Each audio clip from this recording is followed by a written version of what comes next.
ബിസ്മില്ലാഹിർ റഹ്മാനിർ റഹീം. അൽഹംദുലില്ലാഹ് വസ്സലാത്തു വസ്സലാമു അലാ റസൂലിൽ അമീൻ വഅലാ ആലിഹി വസഹ്ബിഹി അജ്മഈൻ. അമ്മാ ബഅദ്. അസ്സലാമു അലൈക്കും വറഹ്മത്തുള്ളാഹി. ഫലസ്തീൻ ജനസമൂഹം ഇപ്പോൾ സന്തോഷ പ്രകടനങ്ങളിലാണ്. ഇപ്പോൾ കിട്ടിയ വാർത്ത വീണ്ടും അൽ അഖ്സയിൽ കയറി അവർ ടിയർ ഗ്യാസും മറ്റും പ്രയോഗിക്കുന്നു എന്ന് പറയുന്ന വാർത്തകൾ ലഭിക്കുന്നുണ്ടെങ്കിൽ പോലും പൊതുവെ ഇന്ന് രാവിലെ മുതൽ നല്ല സന്തോഷത്തിലാണ് ഫലസ്തീൻ ജനത. അത് റാമല്ലയിലാണെങ്കിലും Gaza, West Bank, East Jerusalem അടക്കമുള്ള പ്രദേശങ്ങളിലെല്ലാം ഫലസ്തീനികൾ സന്തോഷം പ്രകടിപ്പിച്ചിരുന്നു. എന്തുകൊണ്ട് എന്നുള്ള ചില ചോദ്യങ്ങളിൽ നിന്നാണ് നമ്മളുടെ ഈ ചർച്ച തുടങ്ങാൻ തന്നെ ഞാൻ ആഗ്രഹിക്കുന്നത്. പ്രധാനമായും ഫലസ്തീൻ ഇസ്രായേൽ സംഘർഷം എന്ന് പേരിട്ട് വിളിക്കുന്ന, എന്നാൽ ഇസ്രായേലിൻ്റെ അതിക്രമം എന്നുള്ള യാഥാർത്ഥ്യം മറച്ചു വെച്ചുകൊണ്ടുള്ള പത്രമാധ്യമങ്ങളുടെ ഈ പ്രോപ്പഗണ്ടയുടെ മുന്നിൽ ധാരാളം ചോദ്യങ്ങൾക്ക് ഉത്തരം നമ്മൾ കണ്ടെത്തേണ്ടതുണ്ട്, അറിയേണ്ടതുണ്ട്. അതുപോലെ തന്നെ മുസ്ലിം സമൂഹത്തിൽ തന്നെ നിരവധി വേണ്ടാത്ത തരത്തിലുള്ള ചർച്ചകളും ഈ ഒരു പ്രാദേശിക രാഷ്ട്രീയത്തെ മനസ്സിലാക്കാതെ നടക്കുകയും ചെയ്യുന്നുണ്ട്. അതിൽ നിന്നൊക്കെ ഒരു വ്യക്തത, ഒരു ഗ്രൗണ്ട് റിയാലിറ്റി, യാഥാർത്ഥ്യം നമുക്ക് ലഭിക്കേണ്ടത് അനിവാര്യമാണ്. ഒന്നാമത്, ഇപ്പോൾ ഹമാസ് ഇസ്രായേൽ രണ്ട് ദ്വയം എന്ന രീതിയിലാണ് മനസ്സിലാക്കുന്നത്. ഇസ്രായേൽ ആദ്യം തന്നെ എല്ലാവരും ചോദ്യം ചെയ്യുന്നത്, ഹമാസ് കയറി അറ്റാക്ക് ചെയ്തു, അതോടുകൂടി ഇസ്രായേൽ കയറി തിരിച്ച് അറ്റാക്ക് ചെയ്യുന്നു, ഒരുപാട് നാശനഷ്ടങ്ങൾ ഉണ്ടാവുന്നു. ആ നാശനഷ്ടങ്ങളിലെല്ലാം പരാജയമാർക്കാണ്? ഭൗതികമായ പരാജയം ലഭിക്കുന്നത് ഫലസ്തീനികൾക്കാണ്. ഒരുപാട് പേർ കൊല്ലപ്പെടുന്നു. അവരുടെ കൺസെപ്റ്റിൽ ഒരുപാട് പേർ ഷഹീദാവുന്നു. ഇസ്രായേലിൻ്റെ കൺസെപ്റ്റിൽ ഒരുപാട് പേരെ കൊല്ലുന്നു.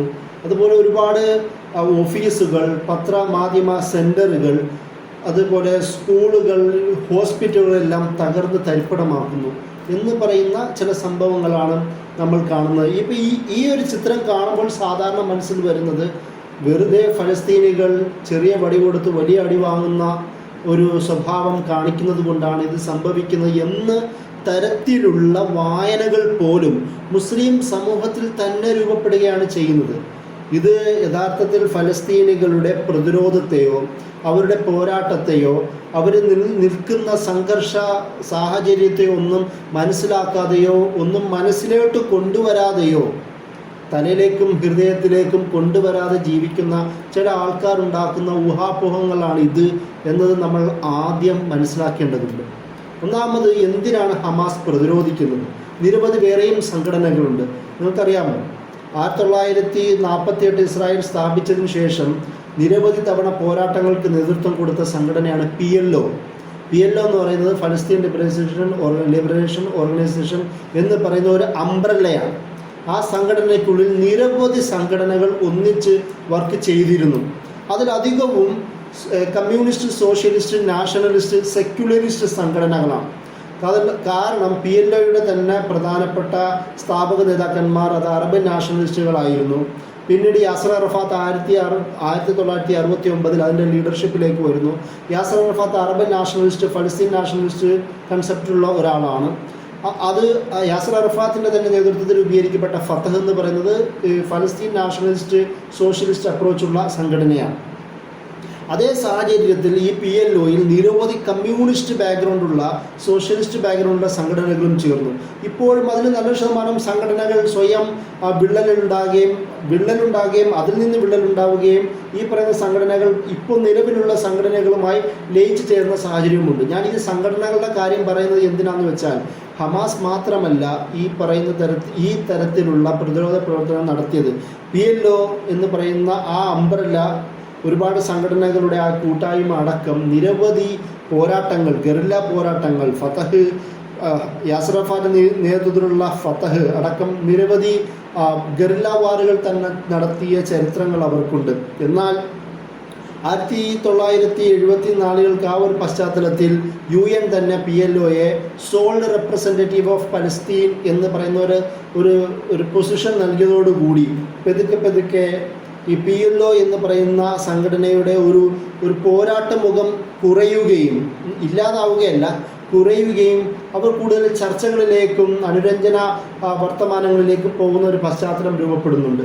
എന്നാൽ പിന്നീട് ഫത്തഹും ഏകദേശം 2000 വരെയും ഇപ്പോഴും അവരുടെ മിലിറ്ററി ബ്രിഗേഡ്സും പല ചെറുതും വലുതുമായ പോരാട്ടങ്ങളിൽ മുന്നിലുണ്ട്. അവരെ തള്ളിക്കളയാനാവുകയില്ല. ഈ തരത്തിൽ ഹമാസ് മാത്രമല്ലാത്ത വിവിധ ഓർഗനൈസേഷൻസും ഫലസ്തീനു വേണ്ടി പോരാടിയിട്ടുണ്ട്. അത് പിന്നെ എന്തുകൊണ്ടാണ് പോരാടിയിട്ടുണ്ട് എന്ന് പറയുന്ന ഞാൻ ഭൂതക വർത്തമാനം പറയുന്നത്? അതിന് കാരണം ഫലസ്തീൻ എന്ന് പറയുന്ന പ്രദേശത്തിൻ്റെ ഒരു അധികാരിയായി സോൾ റെപ്രസെൻറ്റേറ്റീവായി പരിഗണിക്കപ്പെട്ട യാസർ അറഫാത്ത്, PLOയുടെ മേധാവിയായ യാസർ അറഫാത്തും അമേരിക്കയും ഇസ്രായേലിൻ്റെയും മധ്യസ്ഥതയിൽ വെച്ച് ചർച്ചകൾ ഉണ്ടാവുകയും ആ ചർച്ചകളിലൂടെ ഓസ്ലോ അക്കോർഡ്സിലും ഇതിലൊക്കെ പങ്കെടുക്കുന്നതോടുകൂടി 1993 സംഭവിക്കുന്നത്. അതോടുകൂടി ഫലസ്തീനിൻ്റെ ഒരു പൊതുവായ ഒരു മുഖം എന്ന നിലയിൽ PLOയുടെ സ്ഥാനം ജനമധ്യങ്ങൾക്കിടയിൽ നഷ്ടപ്പെടുന്ന ഒരു സാഹചര്യം ഉണ്ടാവുന്നുണ്ട്. ആ പശ്ചാത്തലത്തിന് മുമ്പേ തന്നെ 1981 രൂപീകരിക്കപ്പെടുന്ന ഹർക്കത്തുൽ ജിഹാദുൽ ഇസ്ലാമി എന്ന് പറയുന്ന സംഘടനയും 1987 രൂപീകരിക്കപ്പെട്ട ഹർക്കത്തുൽ മുഖാവമത്തുൽ ഇസ്ലാമി എന്ന് പറയുന്ന ഹമാസ് എന്ന് പറയുന്ന സംഘടനയുമാണ് പിന്നീട് ഗസ നിയന്ത്രീകരിച്ച് പോരാട്ട മുഖങ്ങൾക്ക് നേതൃത്വം നൽകിയത്. ഈ രണ്ട് സംഘടനകളും ബാക്കിയുള്ള PLOയുടെ കീഴിലുള്ള 40% സംഘടനകളെല്ലാം ഈ ഇസ്രായേലുമായും ഇസ്രായേലിൻ്റെ കൂടെയുള്ള സഖ്യകക്ഷികളുമായും അനുരഞ്ജന ചർച്ചയ്ക്കും തയ്യാറാവുകയും അടിയറ വെക്കുകയും ചെയ്യുന്ന സാഹചര്യത്തിൽ ഹമാസും ഇസ്ലാമിക് ജിഹാദ് പോലുള്ള സംഘടനകളാണ് പോരാട്ട മുഖത്തിനുണ്ടായത്. എന്തുകൊണ്ടാണ് അവർ അടിയറ വെക്കാത്തത്? അതൊരു മറ്റൊരു ചോദ്യമുണ്ട്. എന്തുകൊണ്ടാണ് ഇസ്രായേലുമായി ചർച്ചയ്ക്ക് തയ്യാറാവാത്തത്? അതൊരു ചോദ്യമാണ്. കാരണം ഇസ്രായേലുമായി ചർച്ചയ്ക്ക് തയ്യാറാവുക എന്നത് ഒരു ചർച്ചയല്ല. ഇസ്രായേൽ ഒരു അഭിപ്രായം മുന്നോട്ട് വെക്കും, കീഴ്വണങ്ങുക, അതിലൊപ്പിടുക, മാറി നിൽക്കുക എന്നത് മാത്രമാണ് യഥാർത്ഥത്തിൽ ചരിത്രം. കാരണം 1948 മുതൽ ഇന്ന് വരെ നിരവധി പ്രമേയങ്ങൾ UN പാസ്സായി. ആ പ്രമേയങ്ങളെല്ലാം ഏതെങ്കിലും രാഷ്ട്രങ്ങൾ ഒന്നിച്ചു ചേർന്ന് ഇസ്രായേലിനെതിരെ, അവരുടെ അറ്റാക്കിനെതിരെ, ആക്രമണങ്ങൾക്കെതിരെ, ക്രൂരതയ്ക്കെതിരെ ഏതെങ്കിലും പ്രമേയം കൊണ്ടുവരികയാണെങ്കിൽ ആ പ്രമേയങ്ങളെല്ലാം അമേരിക്ക വീറ്റോ ചെയ്യും. ഒരു നിയമ നടപടി പോലും നടക്കാൻ പറ്റാത്ത രീതിയിലേക്ക് അമേരിക്ക ഈ വീറ്റോ പവർ അവിടെ ഉപയോഗിക്കുന്നു.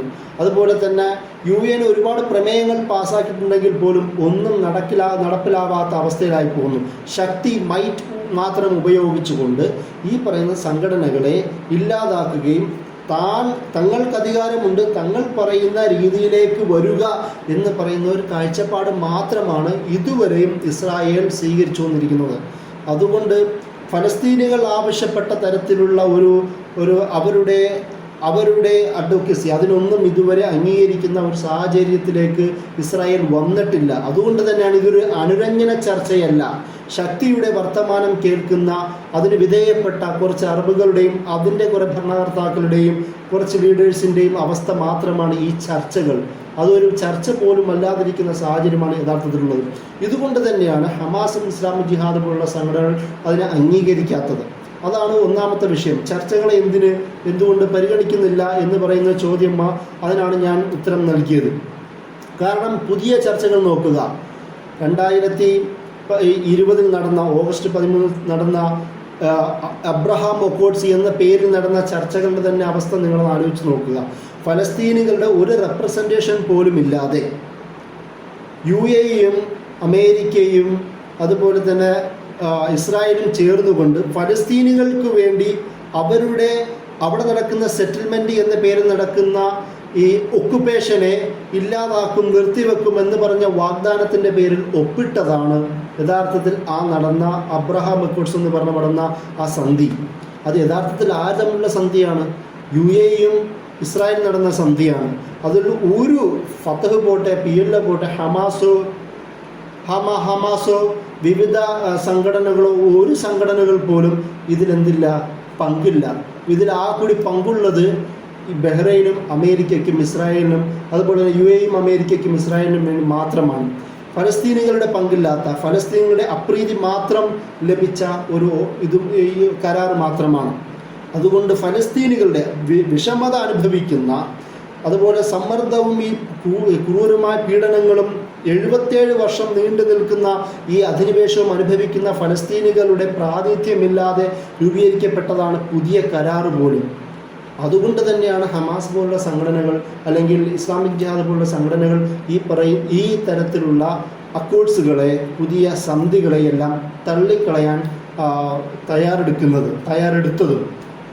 മറ്റൊരു വർത്തമാനം, ഈ എന്തുകൊണ്ടാണ് ഈ പോരാട്ട സംഘടനകൾ ഇതിനെ ഒരു സന്ധിക്ക് തയ്യാറാവാത്തത്, അല്ലെങ്കിൽ സമാധാനം എന്ന് പറയുന്നതിന് അതിനു വേണ്ടി മുന്നോട്ട് വരാത്ത എന്തുകൊണ്ടാണ്? അതിന് ഏറ്റവും കൂടുതൽ ചോദ്യം വരുന്നത് ഹമാസിന് നേരെയാണ്. കാരണം ഈ എല്ലാ തരത്തിലുമുള്ള പ്രതിരോധ പ്രവർത്തനങ്ങൾക്ക് നേതൃത്വം കൊടുക്കുന്നത് ഹമാസ് ആയതുകൊണ്ട് എല്ലാ പത്രപ്രവർത്തകരും, ഏരിയ പൊളിറ്റിക്സ് എക്സ്പേർട്സുകളും, വെസ്റ്റ് ഏഷ്യൻ എക്സ്പേർട്സുകളും, Palestine experts, Israeli experts, UN experts എല്ലാവരും ഹമാസിനെ മുന്നിൽ വെച്ചുകൊണ്ട്, ആ ഒരു പ്രതിരോധ പ്രസ്ഥാനത്തെ മുന്നിൽ വെച്ചുകൊണ്ട് ഇവർ വെല്ലുവിളിക്കുകയാണ്.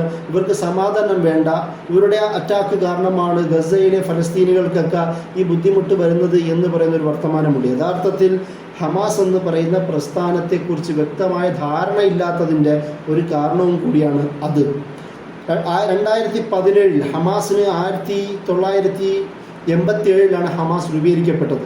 1988 ഹമാസ് ഒരു ചാർട്ടർ മുന്നോട്ട് വെച്ചു. ഹമാസിൻ്റെ പോളിസി എന്താണ് എന്ന് വിശദീകരിക്കുന്ന ഒരു ചാർട്ടർ.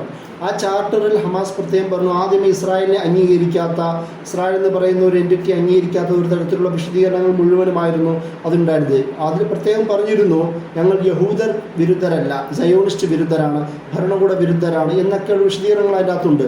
എന്നാൽ ആ ചാർട്ടറിൽ നിന്ന് ബഹുദൂരം മുന്നോട്ട് പോയി 2017 പുതിയ ചാർട്ടർ ഹമാസ് സമർപ്പിച്ചിരുന്നു. ആ ചാർട്ടറിൽ മുമ്പ് എല്ലാ തരത്തിലുമുള്ള ഏരിയ എക്സ്പേർട്സുകളും അറേബ്യൻ ഭരണാധികാരികളും ഈ ഫതഹും PLOയും അടക്കമുള്ള എല്ലാ സംഘടനകളും വിഭാഗങ്ങളും മുന്നോട്ട് വെച്ച ഒരു കൺസെപ്റ്റാണ് ദ്വിരാഷ്ട്ര സങ്കല്പം എന്ന് പറയുന്ന, 2 സ്റ്റേറ്റ് സൊല്യൂഷൻ എന്ന് പറയുന്ന ഫലസ്തീനെ കുറിച്ചുള്ള ചർച്ച. ആ ഭാഗത്തെ അംഗീകരിക്കുകയാണ് ഹമാസ് ചെയ്തത്. ഹമാസ് പറഞ്ഞത് 1967 ഒരു യുദ്ധം നടന്നിരുന്നു, 6 ഡേ വാർ എന്നാണ് പറയുക. ആ യുദ്ധത്തിൽ ഒരുപാട് ഭാഗങ്ങൾ ഇസ്രായേൽ പിടിച്ചു വെച്ചു. ഇന്നത്തെ Gaza, West Bank, East Jerusalem അടക്കമുള്ള പ്രദേശങ്ങൾ അവർ പിടിച്ചു വെച്ചു. ആ ഒരു പശ്ചാത്തലത്തെ മുന്നിൽ വെച്ചുകൊണ്ട് ഹമാസ് പറഞ്ഞത്, എല്ലാ ബാക്കിയുള്ള വിഭാഗങ്ങളും പറഞ്ഞതുപോലെ തന്നെ ഹമാസ് പറഞ്ഞത്, ഈ യുദ്ധത്തിന് മുമ്പുണ്ടായിരുന്ന പ്രദേശങ്ങളെ അത് പരിഗണിച്ചുകൊണ്ട് ഈസ്റ്റ് ജെറൂസലേമിനെ ക്യാപിറ്റലാക്കി ഫലസ്തീൻ സ്റ്റേറ്റ് രൂപീകരിക്കുന്നതിൽ ഞങ്ങൾ സന്നദ്ധരാണ്. പക്ഷേ ഒരു നിബന്ധന, ഫലസ്തീൻ എന്ന് പറയുന്ന ആ സ്റ്റേറ്റ് രൂപീകരിക്കപ്പെടുമ്പോൾ അതിൻ്റെ സകലവിധ തരത്തിലുള്ള പരമാധികാരം ഫലസ്തീനികൾക്കാണ് എന്ന് പ്രത്യേകം എടുത്തു പറഞ്ഞു. അതിന് പറയാനുള്ള പ്രധാന കാരണം, ഇന്ന് നമ്മൾക്കറിയാം വെസ്റ്റ് ബാങ്ക് ഫത്തഹിൻ്റെ കീഴിലാണ്. ഫത്തഹ് എന്ന് പറയുന്നത് യാസർ അറാഫത്തിൻ്റെ ആയിരുന്നു. ഇപ്പോൾ മഹ്മൂദ് അബ്ബാസാണ് അവിടെ PA എന്ന് പറയുന്ന ഫലസ്തീൻ അതോറിറ്റിയുടെ പ്രസിഡന്റ് ആയിട്ടുള്ളത്. അത് ഫത്തഹിൻ്റെ കീഴിലാണ് വെസ്റ്റ് ബാങ്ക്.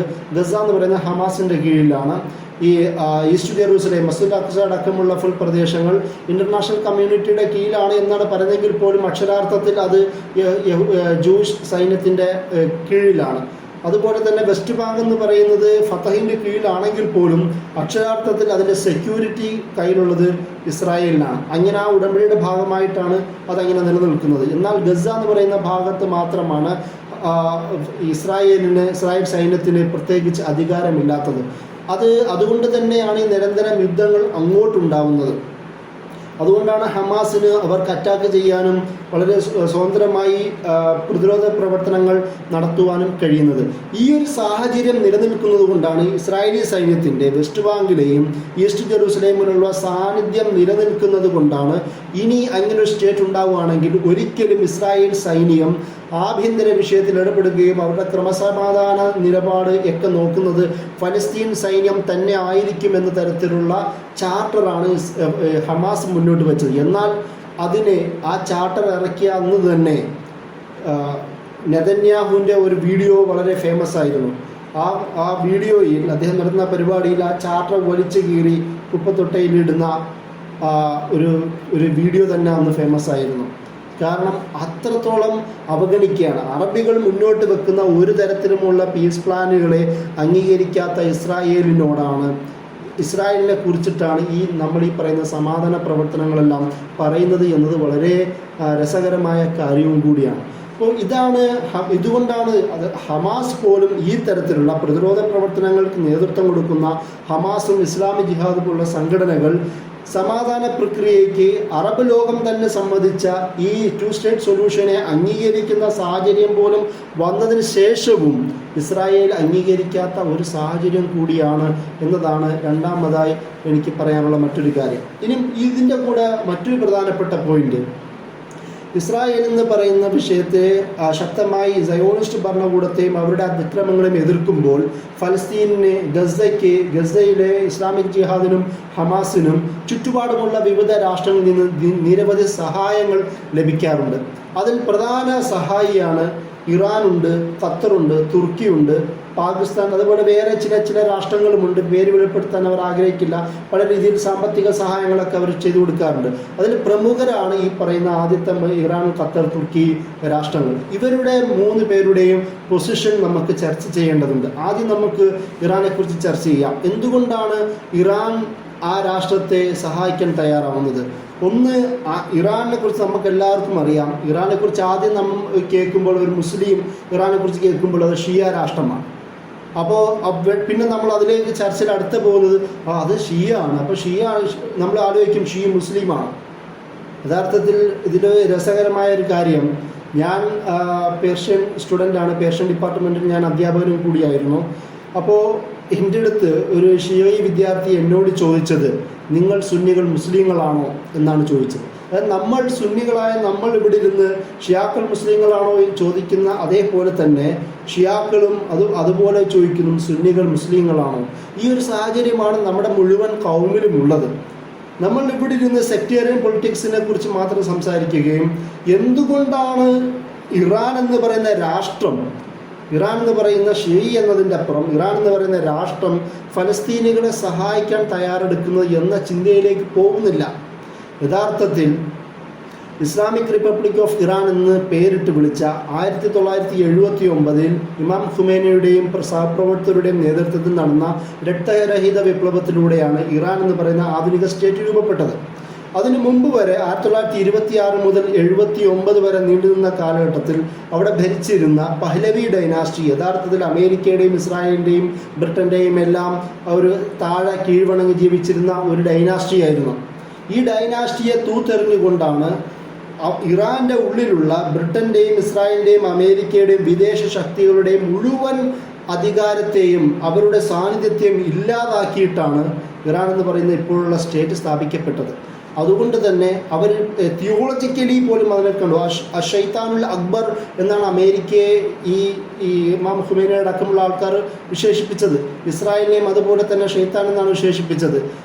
ഇവർ രണ്ടുപേരുമായിട്ടുള്ള ബന്ധം വിച്ഛേദിച്ചത് ആ പ്രാദേശിക രാഷ്ട്രീയ മേഖലയിൽ അമേരിക്കയ്ക്കും ബാക്കിയുള്ള ശക്തികൾക്കും ഇടപെടാനുള്ള മുഴുവൻ വാതിലുകളും കൊട്ടിയടയ്ക്കപ്പെട്ടത് വലിയ പ്രശ്നമുണ്ടാക്കി. അതിൻ്റെ പേരിലാണ് അടുത്ത 1980 മുതൽ 88 വരെ നീണ്ടു നിൽക്കുന്ന ആദ്യത്തെ ഗൾഫ് വാർ തന്നെ അമേരിക്ക ഉണ്ടാക്കിയത്. സുന്നിയായ സദ്ദാം ഹുസൈനെ ഉപയോഗിച്ചുകൊണ്ട് ഷിയായ രാഷ്ട്രത്തെ ഉപയോഗിക്കുക. ഒരു സെക്ടേറിയൻ വാറും അവിടെ ചർച്ച ചെയ്യപ്പെട്ടു. അതിൻ്റെ കൂടെ തന്നെ പ്രാദേശിക വാറും അമേരിക്കയുടെ സഹായത്തോടുകൂടി സദ്ദാം ഹുസൈൻ ചെയ്തു. നിരവധി ലക്ഷക്കണക്കിന് ആൾക്കാർ 2 ഭാഗത്തു നിന്നും കൊല ചെയ്യപ്പെട്ടു. പക്ഷേ ഇറാനെ തകർക്കാൻ കഴിഞ്ഞില്ല.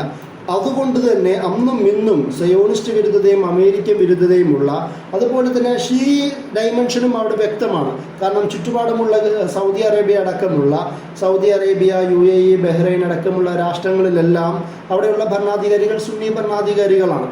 അതിലൊരു രസമുണ്ട്. അതായത് പ്രാദേശികമായ ഒരു പ്രത്യേകത, സവിശേഷമായ ഒരു വാർത്തയുണ്ട്. അതായത് ഇറാഖ് എന്ന് പറയുന്നത് ഭരിക്കുന്നത് സദ്ദാം ഹുസൈൻ ആയിരുന്നു. പക്ഷേ ഇപ്പോൾ യഥാർത്ഥത്തിൽ ഇറാഖിൽ 60-65% ഷിയാക്കളാണുള്ളത്. ബഹ്റൈൻ എന്ന് പറയുന്നത് 70-75% ഷിയാക്കളാണുള്ളത്. സൗദിയുടെ അൽ-ഹസ ഏരിയ, എണ്ണ സമ്പുഷ്ടമായ ഏരിയ, അവിടെ ഷിയാക്കളാണുള്ളത്. അതുപോലെ തന്നെ യമനിലെ നല്ലൊരു ശതമാനം ഷിയാക്കളാണ് യമനിലുള്ളത്. സിറിയയുടെയും തുർക്കിയുടെയും അതിർത്തി പ്രദേശങ്ങളിൽ ഷിയാക്കളാണുള്ളത്. ഈ ലബനാനിലെ പകുതിയോളം ഷിയാക്കളാണുള്ളത്. അവർക്ക് ഹിസ്ബുള്ള എന്ന് പറയുന്ന ഒരു പാരാ ഗവൺമെൻറ്റൽ സിസ്റ്റം തന്നെ കൊണ്ട് നടത്തുന്ന സംഘടനയാണ് അത് ഷിയഈ സംഘടനയാണ്. ഈ എല്ലാ പ്രദേശവുമായി ചുറ്റപ്പെട്ട് കിടക്കുന്ന ഇറാനിന് അവരുടെ സെക്ടേറിയൻ പൊളിറ്റിക്സും ഉപയോഗിക്കാം. അതുപോലെ തന്നെ എണ്ണ എന്ന് പറയുന്ന ഭൗമരാഷ്ട്രീയത്തിൻ്റെ അതും ഉപയോഗിക്കാൻ പറ്റുന്ന ഒരു സാഹചര്യമാണ് ഇറാനിനുള്ളത്. അതുകൊണ്ട് തന്നെ ഈ ഇറാനെ എതിർക്കുന്ന സെക്ടേറിയൻ പ്രശ്നത്തിലാണെങ്കിലും പ്രാദേശിക പ്രശ്നത്തിലാണെങ്കിലും ഭൗമരാഷ്ട്രീയം, ജിയോ പൊളിറ്റിക്സ്, എണ്ണയുടെ കച്ചവടവും അതുമായി ബന്ധപ്പെട്ട കാര്യത്തിലും എതിർക്കുന്ന രാഷ്ട്രങ്ങളെയും കൂടി എതിർക്കുവാൻ വേണ്ടിയിട്ടും കൂടിയാണ് ഈ പറയുന്ന ഫലസ്തീനിനെ ഇറാൻ സഹായിക്കുന്നത്. ഒന്നാമത്, ഫലസ്തീൻ എന്ന് പറയുന്നത് ഹമാസ് പ്രധാന പ്രതിരോധ സംഘടനയാണ്. ഹമാസിന് ഇഖ്വാൻ മുസ്ലിമൂൻ എന്ന് പറയുന്ന സംഘടനയുടെ ആശയ സാന്നിധ്യമുണ്ട്. ഹമാസിന് തുർക്കിയുടെ സപ്പോർട്ടുണ്ട്. ഹമാസിന് ഖത്തറിൻ്റെ സപ്പോർട്ടുണ്ട്. ഈ തുർക്കിയും ഖത്തറും ഇഖ്വാനും സൗദി അറേബ്യ അടക്കമുള്ള GCC രാഷ്ട്രങ്ങൾക്ക് എതിർ കക്ഷികളാണ്. അതുകൊണ്ട് തന്നെ ആ ഒരു കക്ഷികളോട് ഇറാൻ കൂടെ ചേർന്ന് നിൽക്കാൻ ആഗ്രഹിക്കുന്നു. ഇങ്ങനെയുള്ള പ്രാദേശിക ഭൗമരാഷ്ട്രീയ പശ്ചാത്തലവും കൂടി ഉള്ളതും കൊണ്ടാണ് ഇറാൻ എന്ന് പറയുന്ന രാഷ്ട്രം ഫലസ്തീനെ സഹായിക്കുന്നതും. ഈ രാഷ്ട്രങ്ങളാണ്, ഈ GCC ഈ പല രാഷ്ട്രങ്ങളും കൂടെ ചേർന്നിട്ടാണ് എബ്രഹാം അക്കോർഡ്സ് എന്ന് പറയുന്ന പുതിയ കരാർ ഇസ്രായേലുമായി ചേർത്തുണ്ടാക്കിയത്. GCC എന്ന് പറയുന്ന സൗദി അറേബ്യയുടെ നേതൃത്വത്തിലുള്ള സംഘടനയാണ് GCC എന്ന് പറയുന്നത് ഗൾഫ് കോപ്പറേഷൻ കൗൺസിൽ, ഗൾഫ് കൺട്രീസിൻ്റെ കൗൺസിൽ. ആ കൗൺസിലിൻ്റെ പ്രധാന രാഷ്ട്രങ്ങളാണ് UAE. അതായത് ഇസ്രായേലിനെ ശക്തമായി, യഹൂദർ എന്ന പേരിൽ ശക്തമായി എതിർക്കുന്ന രാഷ്ട്രമാണ്, പേരിൽ എതിർക്കുന്ന ഒരുപാട് സലഫി പണ്ഡിതന്മാരുള്ള രാഷ്ട്രമാണ് സൗദി അറേബ്യ. അതേ രാഷ്ട്രത്തിൻ്റെ നേതൃത്വത്തിലുള്ള രാഷ്ട്രങ്ങളാണ് UAEയും ബഹ്റൈനും. എന്നാൽ ഇവർ രണ്ടുപേരും ഇപ്പോൾ ഇസ്രായേലുമായി ശക്തമായ ബന്ധമുണ്ടാക്കി. എന്ന് മാത്രമല്ല, സൗദി അറേബ്യയുടെ മുകളിൽ കൂടി ഇസ്രായേലിൻ്റെ ഹറമൈൻ്റെ മുകളിൽ കൂടി ഇസ്രായേലിൻ്റെ വിമാനം അയച്ചു കൊടുക്കാനുള്ള അനുമതി സൗദി അറേബ്യയും നൽകിക്കഴിഞ്ഞു. ഇങ്ങനെയുള്ളൊരു പശ്ചാത്തലത്തിൽ ഇസ്രായേൽ വിരുദ്ധമായ ഇറാനും ഖത്തറും തുർക്കിയോടും ഈ ശത്രുതാ മനോഭാവമാണ് ഈ രാഷ്ട്രങ്ങൾ ഉണ്ടാവുന്നത്. അതുപോലെ വിവിധ അറബ് രാഷ്ട്രങ്ങളും ഇസ്രായേലിനോട് ചേർന്ന് നിൽക്കാൻ ശ്രമിക്കുമ്പോൾ അതിന് വിരുദ്ധ നിലപാട് സ്വീകരിച്ചുകൊണ്ടാണ് ഇറാൻ ഹമാസിനെയും ഇസ്ലാമിക് ജിഹാദ് എന്ന് പറയുന്ന സംഘടനയെയും സഹായിക്കുന്നത്. ഈ തരത്തിലുള്ള ഒരു ഭൗമരാഷ്ട്രീയവും കൂടി, അല്ലെങ്കിൽ ഒരു ജിയോ പൊളിറ്റിക്സ്, അതുപോലെ തന്നെ ഏരിയ പൊളിറ്റിക്സും കൂടി, പ്രാദേശിക രാഷ്ട്രീയവും കൂടി ഈ ഒരു വിഷയത്തിൽ ബന്ധിപ്പിക്കപ്പെടുന്നുണ്ട് എന്നതുകൊണ്ടാണ് ഇറാൻ്റെ ഒരു സഹായം. അത് ഷിയഈ എന്നതിൻ്റെ അപ്പുറം ഇറാൻ എന്ന് പറയുന്ന ഒരു പ്രാദേശിക ശക്തി എന്നതിലേക്ക് നമ്മൾ മനസ്സിലാക്കേണ്ടത് അനിവാര്യമാണ്. മറ്റൊന്നാണ് ഖത്തർ എന്തുകൊണ്ടാണ് ഹമാസിനെ സഹായിക്കുന്നത്? ഖത്തർ പണ്ട് മുതലേ ഇഖ്വാൻ മുസ്ലിമൂൻ ആശയം ഉള്ള ഷേഖ് യൂസുഫുൽ ഖർളാവി എന്ന് പറയുന്ന അദ്ദേഹത്തിൻ്റെ വാസസ്ഥലവും കൂടിയാണ് ഖത്തർ. അതുമാത്രമല്ല, പണ്ട് മുതലേ തന്നെ ഹമാസ് അല്ലെങ്കിൽ ഫലസ്തീൻ കോസിന് വേണ്ടി ശക്തമായി സംസാരിക്കുന്ന രാഷ്ട്രമാണ് ഖത്തർ. അതുപോലെ ഇഖ്വാൻ ഒരു ആശയമുള്ളതുകൊണ്ടും ഇഖ്വാൻ എന്ന ശക്തമായ സ്വാധീനമുള്ളതുകൊണ്ടും ഖത്തറിനെ സഹായിക്കുന്നു. ഇസ്രായേൽ വിരുദ്ധത ഉള്ളതുകൊണ്ട് ഖത്തർ ഹമാസിനെയും ഫലസ്തീനെയും സഹായിക്കുന്നു. തുർക്കി, ഇറാൻ പോലുള്ള രാഷ്ട്രങ്ങളുടെ പിന്തുണയും ഉള്ളതുകൊണ്ടും ഖത്തർ ഫലസ്തീനെ സഹായിക്കുന്നു.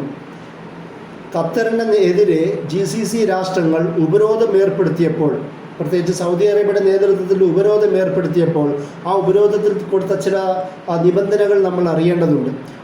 ഒരു നിബന്ധനകളിൽ ഒന്ന്, ഫലസ്തീനിലെ ഈ സംഘടനകളുമായിട്ടുള്ള ബന്ധം ഖത്തർ ഉപേക്ഷിക്കണം. ആലോചിച്ച് നോക്കുക, ഖത്തർ എന്ന് പറയുന്ന ദൂരെ കിടക്കുന്ന രാഷ്ട്രവും ഫലസ്തീൻ വിഷയവും തമ്മിൽ എങ്ങനെ ബന്ധപ്പെടുന്നു എന്നുള്ളതാണ് ഞാൻ പറയുന്നത്. ഒന്ന് അതാണ്. ഇഖ്വാൻ മുസ്ലിം എന്ന് പറയുന്ന ആശയം അതിനെ ബാൻ ചെയ്യണം. കാരണം ഹമാസ് ഇഖ്വാൻ മുസ്ലിം ആശയം പേറുന്ന സംഘടനയാണ്.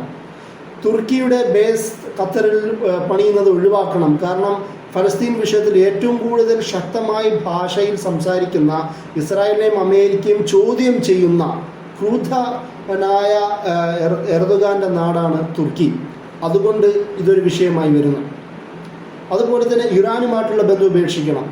ഇതൊക്കെ പറഞ്ഞുകൊണ്ടാണ് ഉപരോധം നടത്തുന്നത്. എന്നാൽ ഉപരോധം നടത്തിയ അതേ സമയം തന്നെ ഇവർക്ക് അവശ്യ സാധനങ്ങളുടെ കുറവ് വന്ന സാഹചര്യത്തിൽ തുർക്കിയും ഇറാനുമാണ് ഖത്തറിനെ സഹായിക്കാൻ തയ്യാറെടുത്തത്. അതുകൊണ്ട് തന്നെ ഒരിക്കലും ഖത്തർ ഈ രാഷ്ട്രങ്ങളുമായിട്ടുള്ള ബന്ധമോ അതുപോലെ തന്നെ ഫലസ്തീനുമായിട്ടുള്ള ബന്ധമോ ഒഴിവാക്കാൻ പോകുന്നില്ല. ഈ തരത്തിൽ ഖത്തറിൻ്റെയും ഒരു രാഷ്ട്രീയ ഫലസ്തീനുമായി ബന്ധപ്പെട്ട ഒരു സാന്നിധ്യം നമ്മൾ മനസ്സിലാക്കേണ്ടതുണ്ട്. പിന്നെ മൂന്നാമത് പ്രധാനമായും തുർക്കിയാണ്. തുർക്കിയുടെ 2000-ന് ശേഷം AK പാർട്ടി എന്ന് പറയുന്ന ഭരണകൂടം രാഷ്ട്രീയ പാർട്ടി രൂപപ്പെടുകയും അന്നു മുതൽ ഇന്ന് വരെയും നിരന്തരം 10-20 വർഷമായി ഭരിക്കുകയും ചെയ്യുന്ന ഒരു സാഹചര്യമാണ്. 21 വർഷമായി AK പാർട്ടി ഭരിക്കുകയാണ്.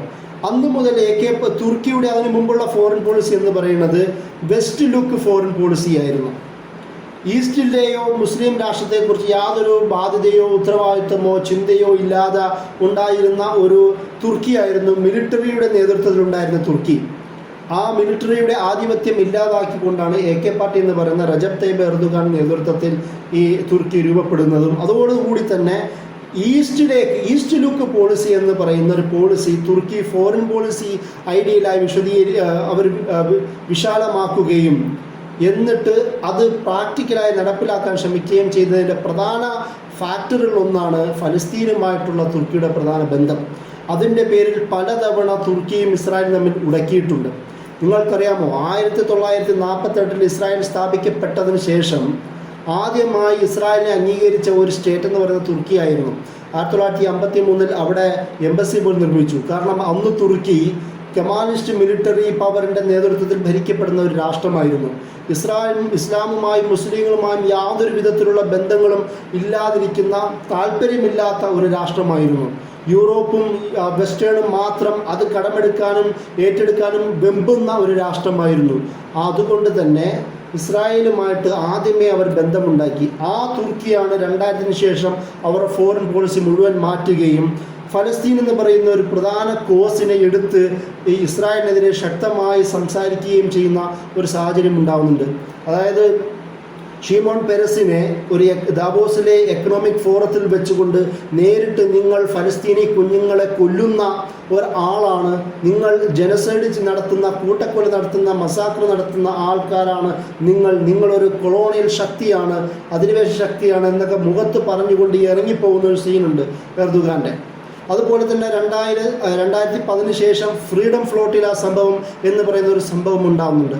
ആ സംഭവത്തിൽ തുർക്കിയിൽ നിന്ന് ഗസയിലേക്ക് പോയിക്കൊണ്ടിരുന്ന ഒരു ഫ്ലോട്ടില ഷിപ്പിനെ അറ്റാക്ക് ചെയ്യുകയും 7-8ഓളം തുർക്കി സിറ്റിസൺസിനെ വധിക്കുകയും ചെയ്യുന്ന സംഭവം ഒന്നുണ്ടാകുന്നുണ്ട്. ആ സംഭവം തുർക്കി വളരെ വിവാദപരമാക്കി മാറ്റുകയും 3 കാര്യങ്ങൾ ഇസ്രായേലിൽ നിന്ന് ആവശ്യപ്പെടുകയും ചെയ്തു. ഒന്ന്, മാപ്പ് പറയുക, ഇസ്രായേലിനെ കൊണ്ട് മാപ്പ് പറയിപ്പിച്ചു. രണ്ടാമത്, അതിന് കോമ്പൻസേറ്റ് ചെയ്യുക, അവരെ കൊണ്ട് കാശ് പിഴ അടപ്പിച്ചു. മൂന്നാമത്, കുറച്ചു കാലത്തേക്കെങ്കിലും ഫലസ്തീൻ ഭാഗത്തേക്ക് വെച്ചിരുന്ന ബ്ലോക്കേഡ് ഉയർത്തുക. അങ്ങനെ തുർക്കിക്ക് അവരെ ഉയർത്താനും പറ്റി. ഇത് ലോകതലത്തിൽ നല്ലൊരു അപമാനം വരുത്തി വെക്കാൻ ഇസ്രായേലിന് കഴിഞ്ഞു. അത് തുർക്കിക്ക് ശക്തി ഉണ്ടായതുകൊണ്ടും അവരുടെ വിൽ പവറും കൊണ്ടായിരുന്നു. അതുകൊണ്ട് തന്നെയാണ് ഇന്നും തുർക്കി ഫലസ്തീനു വേണ്ടി ശക്തമായി സംസാരിക്കുന്നത്. ഫലസ്തീനു വേണ്ടി ഇറാൻ, ഖത്തർ പോലുള്ള, മലേഷ്യ പോലുള്ള, ഇന്തോനേഷ്യ, പാകിസ്ഥാൻ പോലുള്ള രാഷ്ട്രങ്ങളുമായി ചേർന്നുകൊണ്ട് ഒരു ബ്ലോക്ക് പോലും ഫലസ്തീൻ വിഷയത്തിൽ ഉണ്ടാക്കുവാൻ തുർക്കിക്ക് കഴിഞ്ഞു എന്നുള്ളതാണ്. നമ്മൾ ആലോചിക്കേണ്ട ഒരു വിഷയം, OAC പോലുള്ള, അറബ് ലീഗ് പോലുള്ള, GCC ആണെങ്കിൽ പോലുള്ള വിവിധ മുസ്ലിം ഏഷ്യൻ രാഷ്ട്രങ്ങളുടെ എക്കണോമിക് ഫോറം പോലുള്ള വിവിധ ഇൻ്റർനാഷണൽ സംഘടനകൾ ഉണ്ടായിട്ട് പോലും ഫലസ്തീനിന് വേണ്ടി ഒന്നും ചെയ്യാൻ പറ്റാതെ അവിടെ നടക്കുന്ന ക്രൂരതകളെ കണ്ടുകൊണ്ട് മാത്രം ഇരുന്ന് മ്യൂട്ട് സ്പെക്ടേറ്ററായി, നിശബ്ദരായി വീക്ഷിക്കുന്ന ഓഡിയൻസായി മാറുന്ന ഒരവസ്ഥയാണ് ഇന്നത്തെ അറബ് ഭരണാധികാരികൾക്കുള്ളത്. ആ ഒരു പശ്ചാത്തലത്തിലാണ് തുർക്കിയും ഖത്തറും ഇറാനും പോലുള്ള രാഷ്ട്രങ്ങൾ ഇസ്രായേലിനെതിരെ ശക്തമായി സംസാരിക്കുന്നതെന്നും നമ്മൾ മനസ്സിലാക്കേണ്ടത് അനിവാര്യമാണ്. മറ്റൊരു വിഷയം, ഫലസ്തീനുമായി ബന്ധപ്പെട്ട് ഫലസ്തീനിൽ അവിടെ ഭരണകൂടമുണ്ടോ, ഇനി എന്താണ് ഫലസ്തീനുകൾ ചെയ്യാൻ ആഗ്രഹിക്കുന്നത്? അതിൽ പ്രധാനമായത് 2000-ന് ശേഷം ഫതഹും ഹമാസും തമ്മിൽ നിരവധി തവണ ചർച്ചകൾ നടത്തുന്നുണ്ട്.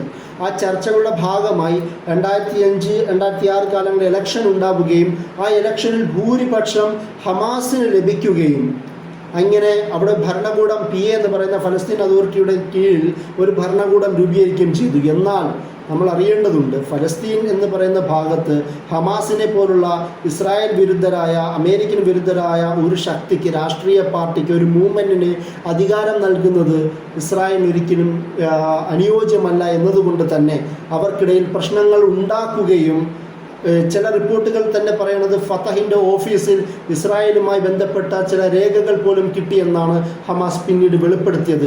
ആ ഒരു തരത്തിലുള്ള വിഭജനം ഉണ്ടാവുകയും അവർ തമ്മിൽ പോലും ഫൈറ്റ് ഉണ്ടാവുകയും അതിൻ്റെ ഭാഗമായി 2006 ഇലക്ഷന് ശേഷം ഉണ്ടാകുന്ന ഗവൺമെൻറ് തകരുകയും ഗസ എന്ന് പറയുന്ന ഭാഗം ഹമാസിൻ്റെ കയ്യിലും വെസ്റ്റ് ബാങ്ക് ഫതഹിൻ്റെ കയ്യിലുമായി മാറുകയും ചെയ്യുന്നു.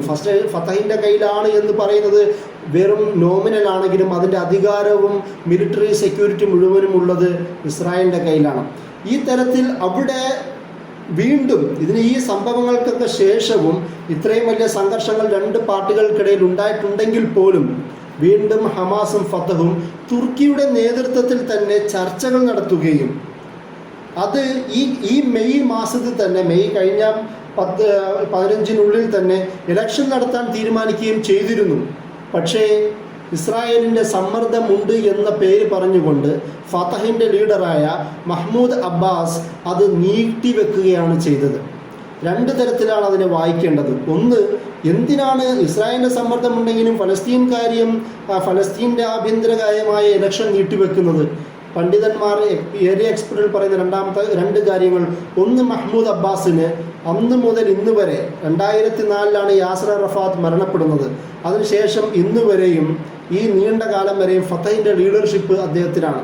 അതുപോലെ തന്നെ PA പലസ്തീൻ അതോറിറ്റി എന്ന് പറയുന്ന പ്രസിഡൻ്റായി നിൽക്കുന്നത് മഹ്മൂദ് അബ്ബാസാണ്. ആ ഒരു പൊസിഷനിൽ നിന്ന് അദ്ദേഹം മാറാൻ ആഗ്രഹിക്കുന്നില്ല എന്നുള്ളതാണ്.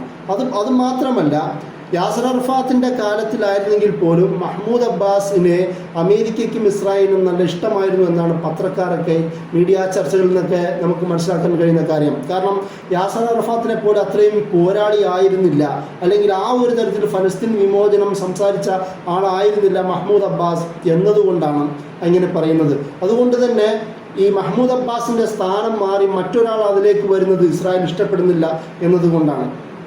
അതുപോലെ തന്നെ തൻ്റെ അവിടെയുള്ള അധികാരം മാറുന്നതും മഹ്മൂദ് അബ്ബാസിനെ സംബന്ധിച്ചിടത്തോളം വലിയ നഷ്ടമുണ്ടാക്കും എന്നതുകൊണ്ടാണ് ഈ ഇലക്ഷൻ പോലും നടപ്പിലാക്കാതെ ഒരു ഇലക്ഷൻ നടത്തിക്കൊണ്ട് അവിടെ വളരെ സ്വാഭാവികമായി ഒരു ഭരണകൂടം രൂപീകരിക്കാനുള്ള വിവിധ രാഷ്ട്ര ഹമാസ്, ഇസ്ലാമിക് ജിഹാദ്, ഈ പറയുന്ന ബാക്കിയുള്ള പോരാട്ട സംഘടനകളുടെ എല്ലാം സഹായത്തോടു കൂടി ഒരു ഭരണം രൂപീകരിക്കാനുള്ള ഇവരുടെ തന്നെ സന്നദ്ധതയെ മഹ്മൂദ് അബ്ബാസ് തള്ളിക്കളയുന്നത് എന്നതും നമ്മൾ ഇതിൻ്റെ കൂടെ മനസ്സിലാക്കേണ്ടത് ഒരു അനിവാര്യമാണ്. ഇതിൽ നിന്ന് ഞാൻ പറഞ്ഞു വരുന്നത്, ഹമാസോ മറ്റുള്ള പോരാട്ട സംഘടനകളോ സമാധാനത്തെ ആഗ്രഹിക്കുകയോ ഫലസ്തീനുള്ള ബാക്കി വന്ന പ്രദേശത്തെങ്കിലും സമാധാനം ഉണ്ടാക്കുകയും അവിടെ രാഷ്ട്രീയ ഘടന രൂപപ്പെടുത്തുകയും ആഗ്രഹിക്കുകയും ചെയ്യുന്ന പാർട്ടികളാണ്. പക്ഷെ അത് തടയപ്പെടുന്നത് ഇതേ തരത്തിലുള്ള ഇങ്ങനെയുള്ള ഭരണാധികാരികളുടെ, അതുപോലെ തന്നെ ഇസ്രായേൽ അമേരിക്കൻ സമ്മർദ്ദങ്ങളുടെയും കൂടി ഭാഗമായിട്ടാണ് അത് നടക്കാതെ പോകുന്നത് എന്നതാണ് ഈ പറഞ്ഞതിൻ്റെ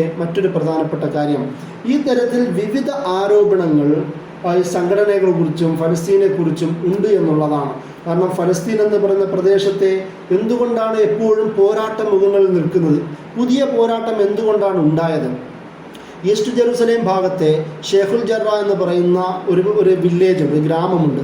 ഷേഖുൽ ജറ എന്ന് പറയുന്ന സുൽത്താൻ സലാഹുദ്ദീൻ ഐബി 12-ാം നൂറ്റാണ്ടിലുണ്ടായിരുന്ന അദ്ദേഹത്തിൻ്റെ ഒരു ഡോക്ടറായിരുന്നു. ആ പേരിലാണ് ഇന്നും ആ പ്രദേശം അറിയപ്പെടുന്നത്. ഷേഖുൽ ജറ എന്നാണ് അദ്ദേഹത്തിൻ്റെ പേര്. അതുകൊണ്ടാണ് ആ പ്രദേശത്തിന് അദ്ദേഹത്തിൻ്റെ മക്ബറ ആ ഭാഗത്താണ് ഉള്ളത് കൊണ്ടും ആ പേര് അതിലാണ് അറിയപ്പെട്ടത്. ഇന്ന് ഷേഖുൽ ജറ എന്ന് പറയുന്ന പ്രദേശത്തെ ഇസ്രായേൽ അവിടെ മിലിറ്ററി സെറ്റിൽമെൻറ്റ്, മിലിറ്ററി ഉപയോഗിച്ചുകൊണ്ട് അവിടുത്തെ ആൾക്കാരെ പുറന്തള്ളുകയും അവിടെ പുതിയ വീട് നിർമ്മിക്കുകയും പുറത്തുനിന്ന് വരുന്ന യഹൂദികളെ അവരെ സെറ്റിൽ ചെയ്യാൻ ആഗ്രഹിക്കുകയും ചെയ്യുന്ന ഒരു സംഭവമാണ് ഇതിനൊക്കെ പ്രധാനമായ കാരണം ഉണ്ടായത്.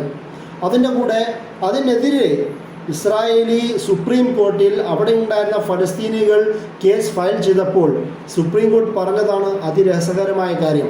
നിങ്ങൾക്ക് വേണമെങ്കിൽ അവിടെ വാടകക്കാരായി താമസിക്കാം, വരുന്നവർ അത് മുതലാളിമാരായി മാറും എന്ന് പറയുന്ന ഒരു വേർഡിക്റ്റാണ് സുപ്രീം കോടതി പോലും നൽകുന്നത്. സ്വാഭാവികമാവുമല്ലോ, സ്വാഭാവികമായും അവർ പ്രതിരോധിക്കും. ആ ഒരു പ്രതിരോധത്തിൻ്റെ പശ്ചാത്തലത്തിലാണ് റമദാനിൻ്റെ അവസാനത്തെ വെള്ളിയാഴ്ച എല്ലാ വർഷവും ഫലസ്തീനികൾ ഖുദ്സ് ഡേ ആയി പ്രഖ്യാപിക്കുന്നത്. ആ ദിവസത്തിൽ അവർ പലവിധ പ്രതിജ്ഞകൾ ചെയ്യും, ഇസ്രായേലിനെതിരെ ശക്തമായ മുദ്രാവാക്യങ്ങൾ ഉയർത്തും.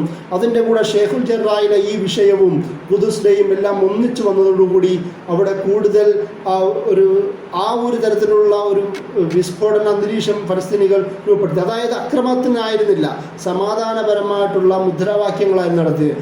അതിലേക്കാണ് ഇസ്രായേലിൽ ആർമിയുമായി വരികയും ഒരുപാട് പേരെ മർദ്ദിക്കുകയും ഒരുപാട് നാശനഷ്ടങ്ങൾ, ഒരുപാട് പ്രശ്നങ്ങൾ മസ്ജിദുൽ അഖ്സയുടെ പരിസരത്തും ഉണ്ടാക്കാൻ അവർ ശ്രമിച്ചത്. അതുകൊണ്ടാണ് ആ ഒരു പശ്ചാത്തലത്തിലും കൂടിയാണ് ഹമാസ് മുന്നറിയിപ്പ് നൽകിയിട്ട് അതിനുശേഷം ഇതിനെ ഡിഫെൻഡ് ചെയ്യാൻ ശ്രമിച്ചത്. ഇതാണ് പുതിയ സംഭവങ്ങൾക്കുള്ള പ്രധാന കാരണം. ഇതല്ലാതെ പൊതുവെ പത്രങ്ങളിലെല്ലാം കാണിക്കുന്നത് പോലെ ഫലസ്തീനികൾ അങ്ങോട്ട് ചെന്നിട്ട് അടി തിരിച്ചു വാങ്ങുകയാണെന്നുള്ളതാണ്. ഫലസ്തീനികൾ ഒരിക്കലും, ഹമാസിൻ്റെ തന്നെ പ്രത്യേക ചരിത്രമെടുത്ത് നോക്കിയാൽ ഹമാസ് ഒരിക്കലും ഒഫൻസീവായി അവർ മിലിറ്ററി ആക്ടിവിറ്റീസ് നടത്തിയിട്ടില്ല. ഹമാസ് എപ്പോഴും, ഹമാസും അടക്കമുള്ള സംഘടനകളും ഇസ്ലാമിക് ജിഹാദ് അടക്കമുള്ള സംഘടനകൾ പലപ്പോഴും ഡിഫൻസീവായ മെക്കാനിസമാണ് ഉപയോഗിച്ചിട്ടുള്ളത്. ഇസ്രായേൽ സൈന്യത്തെ അവരുടെ അറ്റാക്കിനെ പ്രതിരോധിക്കുകയാണ് അവർ ചെയ്തത്. ഇതിൻ്റെ കൂടെ തന്നെ ഈ പ്രതിരോധത്തിൻ്റെ വർത്തമാനം പറയുമ്പോൾ മറ്റൊരു പ്രധാനപ്പെട്ട ചോദ്യവും കൂടി ഉയർന്നു വരുന്നു. അതിലെ പ്രധാന വിഷയം, എന്തുകൊണ്ടാണ് വലിയൊരു ശക്തിയെ ചെറിയ ബോംബുകൾ കൊണ്ടും റോക്കറ്റുകൾ കൊണ്ടും ഹമാസിന് തകർക്കാൻ ഇങ്ങനെ ചെറുക്കുന്നത്? അത് നാശനഷ്ടങ്ങളല്ലേ ഉണ്ടാക്കുന്നത് എന്ന് പറയുന്ന ഒരു ചോദ്യം കൂടി ഉയർന്നു വരുന്നുണ്ട്. യഥാർത്ഥത്തിൽ നമ്മൾ മനസ്സിലാക്കേണ്ടത് ആ ഒരു ഇസ്രായേൽ സൈന്യത്തിൻ്റെ സൈക്കോളജിക്കൽ വാർ, അവർക്കെതിരെയുള്ള സൈക്കോളജിക്കൽ വാറും കൂടിയാണ് യഥാർത്ഥത്തിൽ അവിടെ സംഭവിക്കുന്നത്. എത്ര വലിയ ഈ പറയുന്ന അയൺ ഡോമുകൾ ഉണ്ടാക്കിയാലും, എത്ര വലിയ അത്യാധുനിക സംവിധാനങ്ങൾ ഉണ്ടാക്കിയാലും, ഈ സംവിധാനങ്ങളെല്ലാം കവച്ചു വെച്ചുകൊണ്ട് 200-ലധികം മൈലുകൾ കടന്നുകൊണ്ട് ഫലസ്തീനിൻ്റെ ഗസയുടെ ഈ പറയുന്ന പോരാട്ട സംഘടനകളുടെ റോക്കറ്റുകൾ തെല്ലവീവിലും ബാക്കിയുള്ള പ്രദേശത്തും വീഴ്ത്താൻ അവർക്ക് കഴിഞ്ഞു എന്നുള്ളതാണ് പുതിയ ഈ സീസ് ഫെയർ, വെടിനിർത്തൽ കരാറിലേക്ക് അവരെ നയിച്ചത് എന്നതാണ്. ആ ഒരു കാര്യം തന്നെയാണ് ഹമാസ് എന്ന് പറയുന്ന സംഘടനയെ ചെറുതാണെങ്കിലും, ഇസ്രായേലിൻ്റെ മുന്നിൽ ചെറുതാണെങ്കിലും അവർ വിജയിക്കുന്നത് ഈ തരത്തിലാണ്. അവർക്ക് നാശനഷ്ടങ്ങൾ ഉണ്ടാക്കുകയും, മറ്റൊരു പ്രധാന വാർത്ത വരുന്നത് അവിടെ നടക്കുന്ന മരണ വാർത്തകളും സംഭവങ്ങളും ഇസ്രായേൽ മറച്ചു പിടിക്കുന്നു എന്നുള്ളതുകൊണ്ടാണ്. കാരണം ലോകത്തിന് മുന്നിൽ കൂടുതൽ പരാജയത്തിലേക്ക്, അപമാനത്തിലേക്ക് നയിക്കുമെന്നുള്ളതുകൊണ്ടാണ്. ഹാരറ്റ്സ് അടക്കമുള്ള വിവിധ, ജെറൂസലേം പോസ്റ്റ് അടക്കമുള്ള വിവിധ പത്രങ്ങളിലൂടെ ഈ ഇസ്രായേൽ നടത്തുന്ന ആക്രമണം ഇസ്രായേലിന് തന്നെ നാശമാണ് എന്ന തരത്തിലുള്ള വിവിധ അനാലിസുകൾ കഴിഞ്ഞ 3-4 ദിവസങ്ങൾക്കിടയിൽ വന്നതും നമ്മൾ ശ്രദ്ധിക്കേണ്ടത് അനിവാര്യമാണ്. എന്ന് വെച്ചാൽ ഈ നടത്തുന്ന പോരാട്ടങ്ങളെല്ലാം ഫലസ്തീനികൾ അവർക്കൊരിക്കലും ഒരു പരാജയം അണയുകയില്ല. കാരണം അവർ ജനിക്കുന്നത് തന്നെ ഒരു ഷഹീദാവുമെന്ന് പറയുന്ന ബോധത്തിലൂടെയാണ്. മരിക്കാൻ വേണ്ടിയിട്ടാണ് അവർ ജീവിക്കുന്നത് പോലും. മരണം അവർക്ക് ഭയമല്ല. പക്ഷേ ജീവിക്കുവാൻ വേണ്ടിയിട്ടാണ് വിവിധ ഭാഗങ്ങളിൽ നിന്ന് ഈ ഇസ്രായേലിലേക്ക് കുടിയേറ്റവരായി, അധിനിവേശകരായി, സയോണിസ്റ്റുകളുടെ താല്പര്യപ്രകാരം എത്തിച്ചേരുന്ന ഈ യഹൂദർ ജീവിക്കുവാൻ വേണ്ടിയിട്ടാണ് അവിടെ വരുന്നത്. മരിക്കുവാൻ വേണ്ടി ജീവിക്കുന്ന ഫലസ്തീനികളും ജീവിക്കുവാൻ വേണ്ടി ജീവിക്കുന്ന യഹൂദരും ആരാണ് ആദ്യം പരാജയപ്പെടുക? അതുകൊണ്ട് തന്നെയാണ് എത്ര വലിയ സൈന്യമാണെങ്കിൽ പോലും ഹമാസിനെയും ഇസ്ലാമിക് ജിഹാദിനെ പോലുള്ള പോരാട്ട സംഘടനകൾക്ക് അവരെ ഭയമില്ലാത്തത്.